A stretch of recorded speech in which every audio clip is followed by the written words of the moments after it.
Aujourd'hui, je vous présente le cas de Monsieur C, qui s'interroge sur la responsabilité de l'hôpital qui ne l'a pas suffisamment informé des risques liés au traitement immunosuppresseur dont il bénéficie.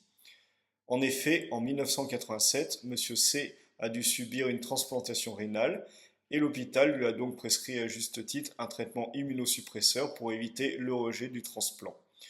Le problème, c'est que Monsieur C n'a pas été informé des risques, notamment infectieux, et il s'avère que fin 2023, il a développé une infection pulmonaire grave avec des conséquences encore actuelles, en 2026. Donc l'interrogation de Monsieur C est tout à fait légitime. Est-ce que l'hôpital aurait dû informer Monsieur C des risques et par quels moyens et quelles sont les preuves? Alors, le problème, c'est que la législation en 1987 n'était pas la même que la législation à l'époque. Il est évident que tout praticien de santé doit informer le patient des risques du traitement qu'il prescrit.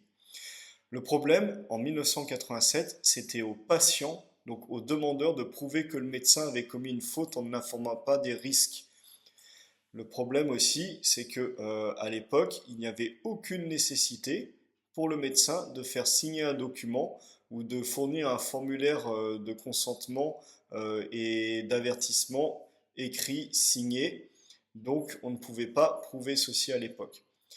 À l'époque, l'information devait prévenir des risques qui étaient fréquents et normaux, mais la notion d'information des risques exceptionnels ou rares s'est développée bien plus tardivement dans les années 90.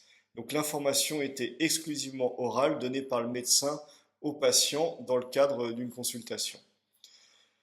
De plus, l'information concernant les immunosuppresseurs était essentiellement centrée sur des consignes d'urgence, surveillance de la fièvre, signes cliniques majeurs, etc., transmises oralement au moment de la sortie d'hospitalisation, et il n'y avait pas de livret d'éducation thérapeutique.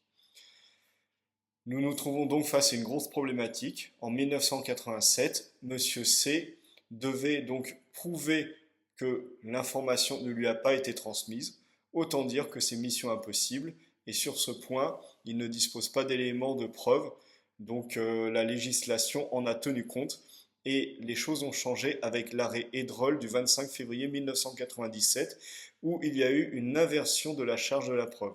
C'est-à-dire que ce n'est plus au patient de prouver que l'information ne lui a pas été délivrée correctement, mais c'est désormais aux professionnels de santé ou à l'hôpital de le prouver. Donc depuis l'arrêt Edrol du 25 février 1997, c'est désormais aux praticiens professionnels de santé ou à l'hôpital d'apporter la preuve que l'information a bien été transmise au patient.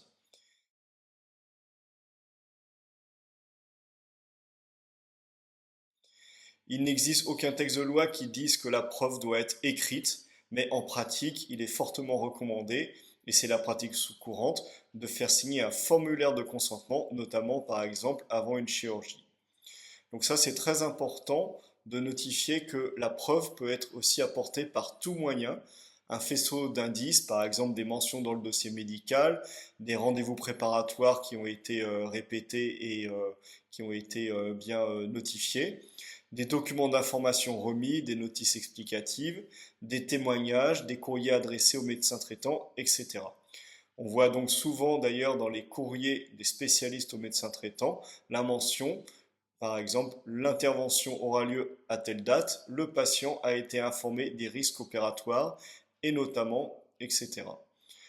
Le mieux est certes un formulaire signé par le patient, un formulaire de consentement éclairé, mais attention, cela ne signifie pas qu'il dédouane le praticien professionnel de santé de toute charge si jamais il y a un dommage.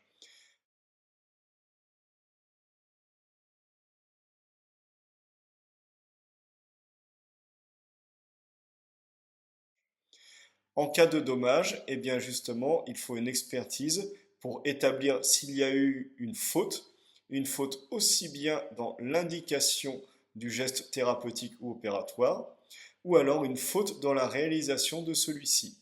La démarche d'expertise est alors indispensable et c'est là qu'intervient le médecin conseil de recours pour assister la victime, pour prouver une éventuelle faute, et si faute il y a, Il faut une réparation intégrale des préjudices que la victime a subis.